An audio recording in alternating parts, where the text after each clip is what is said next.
You are born in the shadow of stone, not the shining marble of Rome, but the cracked, sun-bleached walls of a provincial town that sends its grain and its sons to the capital. The year does not matter to you. The emperor's name means nothing. You learn the language of hunger before you learn the language of Rome. Your father is not a citizen. He tills land that does not belong to him. He bends his back beneath a sky that never seems to break. Your mother measures flour with careful fingers, stretching each handful into another thin loaf. You sleep on packed earth. You wake to the sound of animals and the smell of sweat. When the tax collectors come, they do not knock. They ride in with polished helmets and red crests, with scrolls and soldiers. Your father kneels. You watch from the doorway as numbers are read aloud. Grain owed, coin owed, labor owed. Your father says there has been drought. The soldier says Rome does not eat excuses. You are young when you learn that Rome feeds on bodies. The debt grows teeth. It does not roar.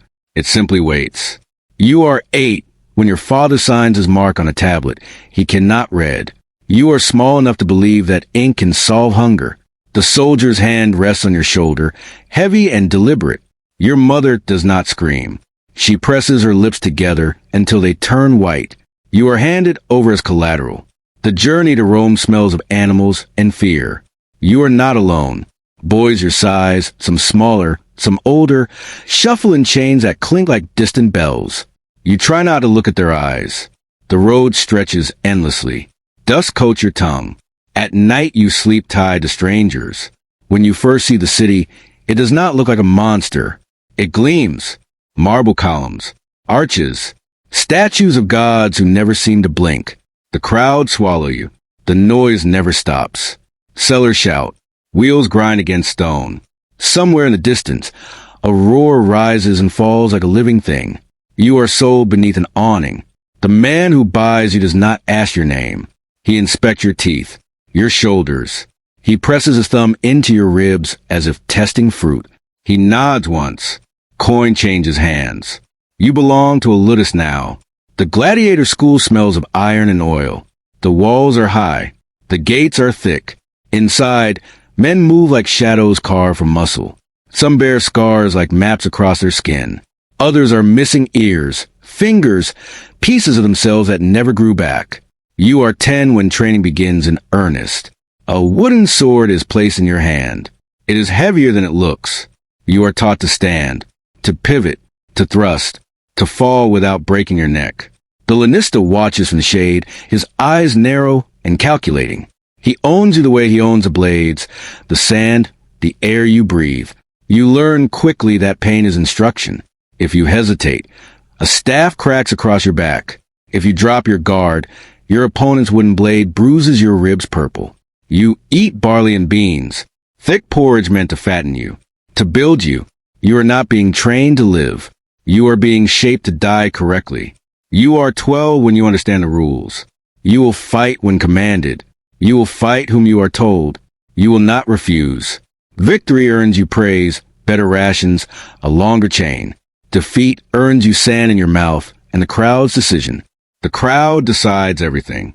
You hear them long before you see them. The first time you are marched into the amphitheater, your legs feel hollow. The tunnel smells of damp stone and old blood. The roar above vibrates through your bones. The sun blinds you when you step into the arena. Sand, endless sand.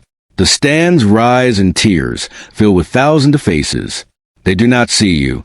They see spectacle. They see wagers. They see a story they can shout about over wine. You are 13 when you fight your first real opponent. He is older, a Gaul with braided hair and a scar that splits his eyebrow. His shield is round. Yours is rectangular. The referee speaks. You barely hear him. Your heart pounds so loudly it drowns out the world. The clash is not graceful. Metal rings. Your arm trembles with each impact. The Gaul's breath is hot and sour. He drives you back. You stumble. Sand fills your sandals. The crowd gasps. You see your father's field in your mind. The cracked earth. Your mother's hands. You do not want to die in front of strangers. You lunge without thinking. Your blade finds flesh. The Gaul's eyes widen, not in anger, but in surprise. He falls to one knee. Blood darkens the sand. The roar shifts, hungry and electric. You stand above him, chest heaving. The decision is not yours. You look to the stands. Hands move. Thumbs tilt. The editor watches. For a moment, the world balances on a gesture. Then it drops. You are ordered to finish it. Your blade goes in. The body beneath you jerks, then stills. The sand drinks quietly. That night, you vomit behind the barracks. The older gladiators do not comfort you. One claps your shoulder. You live, he says. It is not kindness. It is fact. You are 15 when the cheers begin to sound different. They chant a name that has replaced your own. A name chosen for you. Something fierce and foreign. You are painted before fights. Oiled. Displayed. Women throw flowers. Men shout wagers. You begin to understand economy of blood. Each match earns coin for the lanista. Each victory increases your value. You are no longer just a slave. You are an investment. The emperor sponsors games to celebrate military triumphs. Senators fund spectacles to win favor. Merchants seek popularity. You are a tool in their competition. You are 18 when you see the hierarchy clearly. At the top sit the senators in white togas, shaded from the sun. Near them, the equestrians. Below, the citizens. At the very top tiers, the poor and the slaves, squinting in the glare. And beneath them all, in the sand, they speak of honor. They speak of glory. They do not step down into the arena. You begin to win more often than you lose. Your body thickens. Scars cross your chest and arms. Each one tells a story the crowd has already forgotten. You are matched against different styles. Retiarii with nets and tridents, Murmillos with heavy shields. You adapt. You survive. You are 20 when a man you train beside is pitted against you. He shared bread with you. He showed you how to wrap your wrists to avoid sprains. His laugh once echoed in the barracks. Now he stands across the sand, helmet lowered. The referee signals. The fight is brutal and clumsy. Neither of you wants to press the advantage. The crowd senses hesitation and begins to boo. They did not pay to see mercy. Your friend slips. You hesitate. The staff of a guard strikes your back from behind the barrier. A reminder. You are property. You drive your blade forward. It slides between ribs you know too well. He grips your wrist as he falls. His blood is warm. His eyes are not angry, just tired. You are cheered as a hero. That night, you do not sleep. You are 23 when whispers of freedom begin to circle you. A wooden sword, the rudis, a symbol of manumission. Some gladiators earn it after years of service, of victories that please the crowd and profit the masters. You imagine holding it, walking out the gates not as property, but as a man. The lanista sees the hunger in your eyes. He arranges a special match. A visiting noble wants entertainment beyond the usual pairings. Something dramatic. Something unforgettable. You are told you'll fight 2 men at once. The crowd is larger than usual. The emperor himself may be present, though you cannot see him clearly beneath the canopy. The sand feels hotter. The air heavier. The gates open. 2 opponents circle you. One with a net. One with twin blades. They move with practiced coordination. This was planned. You were not told. The first entangles your legs. You fall hard. Sand fills your mouth. The second slashes across your thigh. Pain blooms white. The crowd roars approval. You drag yourself free. You fight on instinct. You wound one. The other presses harder. Blood slicks the sand. Your own. You understand in that moment that freedom is expensive. You manage to kill one. The other falters, shaken. You lunge, fueled by desperation more than skill. He falls. You stand alone, swaying. The crowd is ecstatic. They chant your arena name as if it belongs to them. You look to the stands for the signal of life or death for the last man. It is given. You obey. Again, you are carried from the arena, not out of kindness, but because you are valuable. Your thigh never heals correctly. You limp slightly afterward. It is subtle, but you feel it every time you pivot. You are 26 when you notice the younger recruits watching you. They are strong, unscarred, eager in the way you once were. The The Lanista spends more time evaluating them now, less time praising you.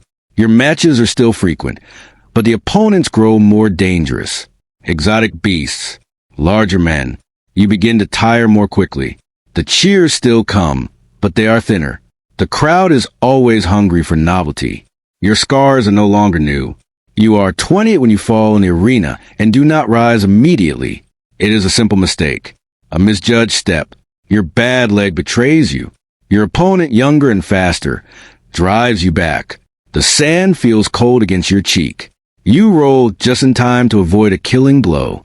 The fight drags on. You manage to win barely. The crowd's applause is polite.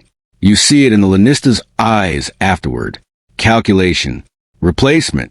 You are given fewer matches, then more, packed close together, as if to test how much blood can still be wrung from you.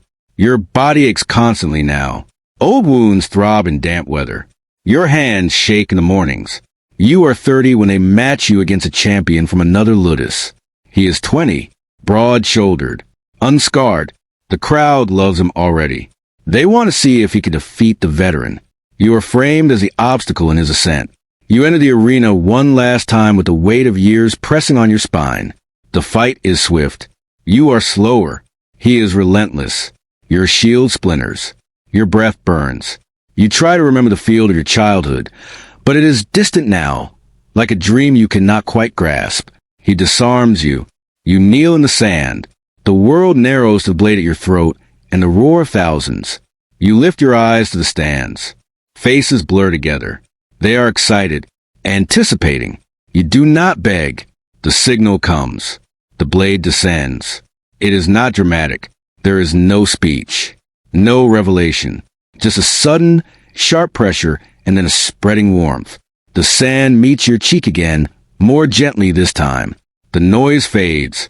Your body is dragged away by hooks. The next spectacle begins shortly after. The sand is raked smooth. The blood disappears into the ground. Years pass. The amphitheater continues to fill. New names are shouted. New bodies fall. Emperors change. Policies shift. The games evolve, then slowly diminish. Centuries later, tourists walk through the ruins of the Colosseum. They marvel at the engineering, the arches, the drainage systems beneath the arena floor. Scholars debate the political motivations behind the games. They write of social cohesion, of imperial propaganda, of civic ritual.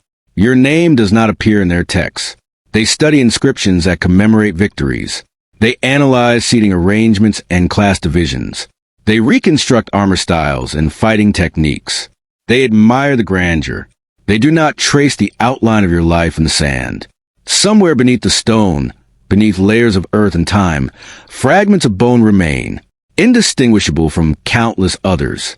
Rome is remembered for its law, its roads, its empire. You are remembered, if at all, as a statistic in the margin of someone else's glory.